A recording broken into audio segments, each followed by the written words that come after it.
Sa issue mga kababayan ng pagka-aresto kay former Congressman Arnie Teves, ito po yung sabi ng ating Pangulong Bongbong Marcos.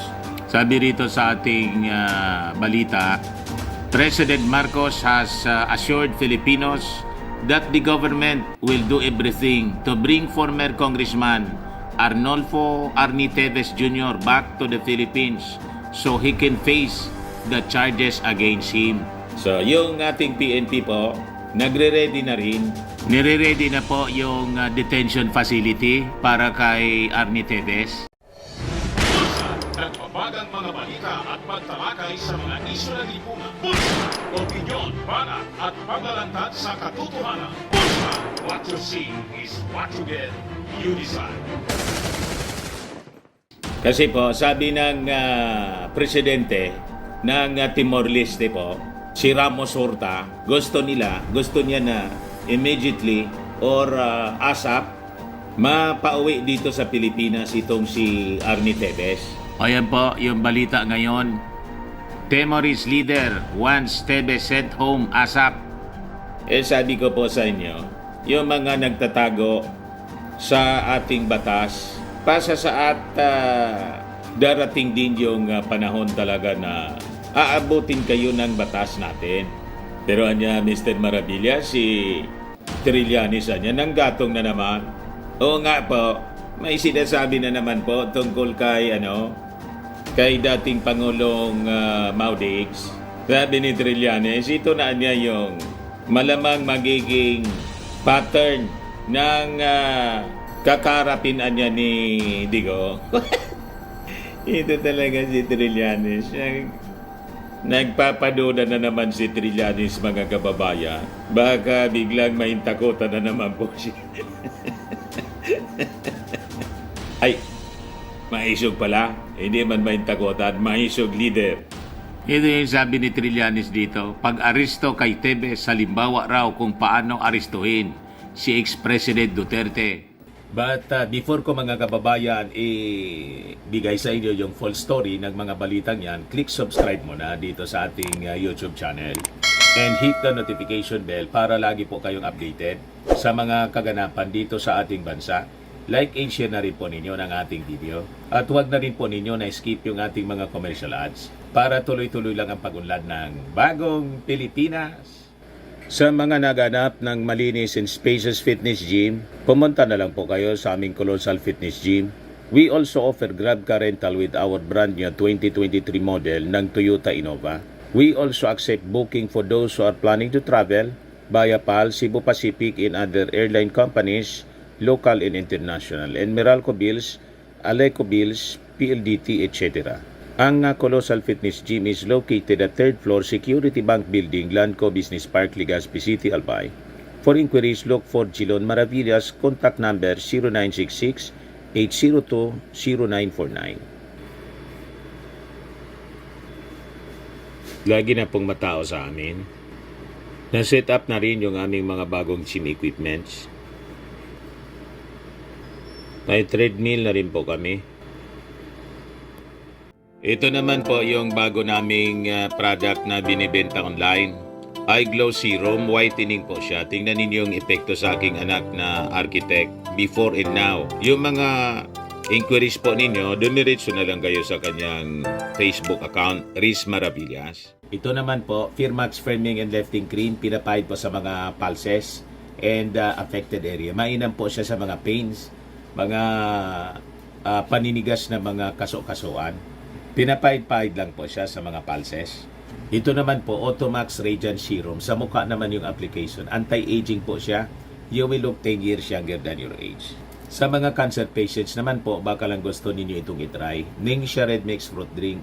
Hindi man po siya gamot, food supplement siya. Kaya lang, gawa siya mga kababayan sa goji berry. Yung goji berry may anti-cancer properties. Yung mga inquiries po ninyo, dumiretso na lang kayo sa aming messenger sa Facebook para masagot namin agad. Ayos pa?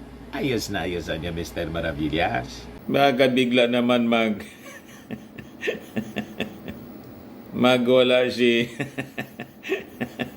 di ba? Magmumura naman itong si dating Pangulong Digong. Magpa-prayer rally na naman po. Tapos, banatan ng banatan yung ating Pangulong Bongbong Marcos na bangagan niya. Isisi sa ating Pangulong Bongbong Marcos. Malamangan niya gano'n ang mangyari, Mr. Maravillas, pagkatapos si Harimau, hindi naman makatulog.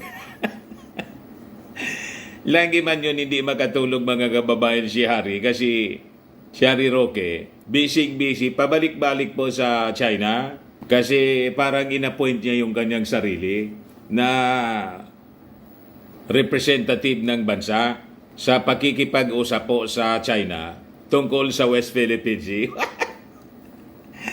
Yan sabi ni Roque. Ito yung balita, sabi rito ni Trillanes. Ang pag-arestoan niya kay dating Negros Oriental Representative Arnie Tevez sa Timor-Leste ay isa raw, halimbawa kung paano arestuhin si dating Pangulong Digong.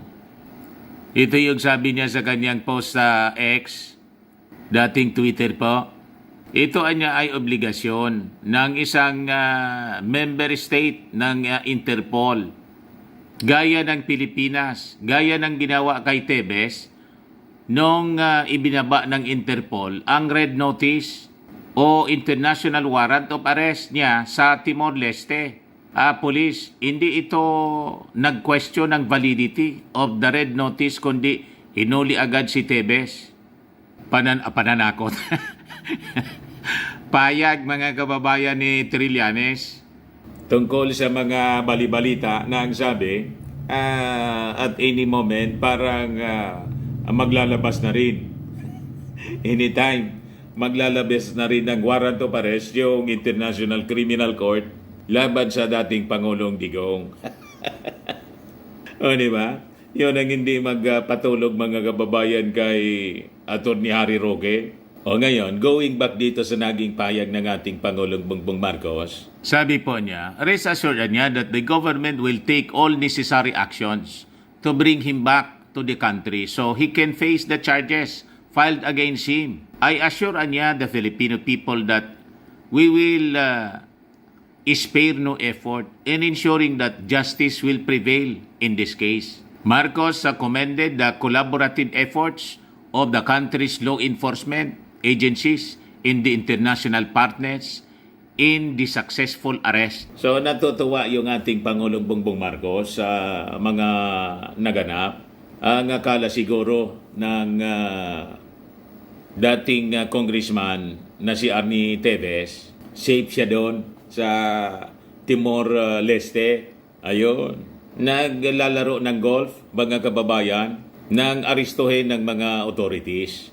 So sabi ng ating Pangulo, I extend niya my heartfelt gratitude to all those involved in this operation for the unwavering dedication to upholding peace and order.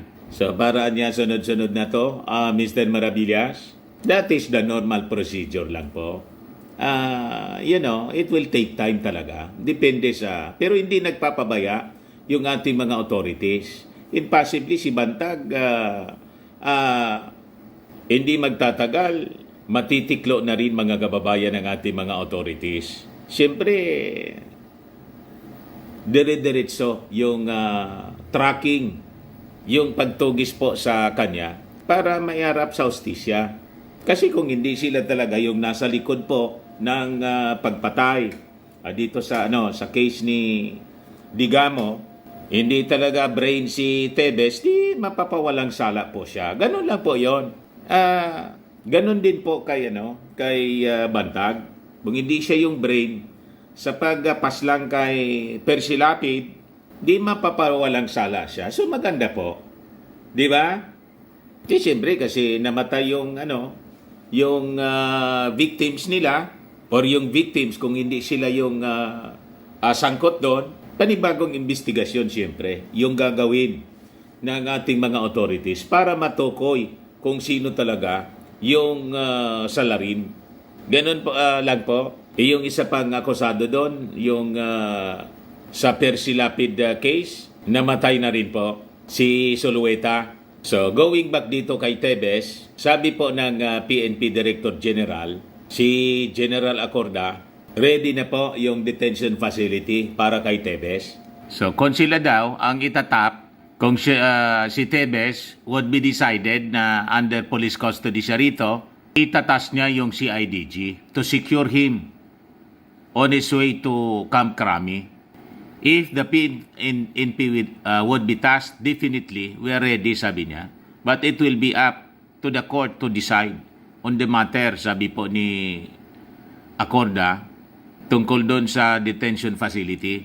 So yun mga kababayan, tinamamadali na rin po yung pagpapabalik dito kay Tebes ng mismong presidente ng Timor-Leste. Si President Ramos Horta nagsalita na rin po. Yan si Ramos Horta po. Kasi nakipag-meeting na din po pala yung ating mga authorities through the National Bureau of Investigation. NBI Director Medardo de Lemos led the team that the Bureau sent to Dili, Timor-Leste's capital. He was accompanied by Filipinas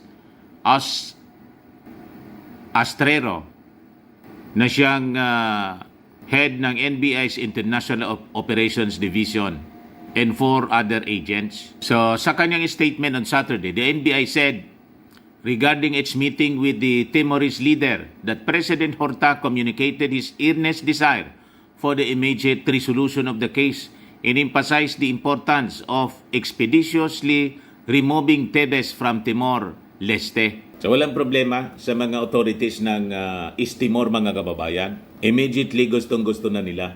Kasi cargo pa nila yan, yung security. Di ba? So gusto na nila na ibalik na yan dito, sa Pilipinas, para harapin yung kanyang kaso. So yan po, mga kababayan, yung mga developments ng balita. Ako po si Dante Maravillas. Bye-bye po. God bless.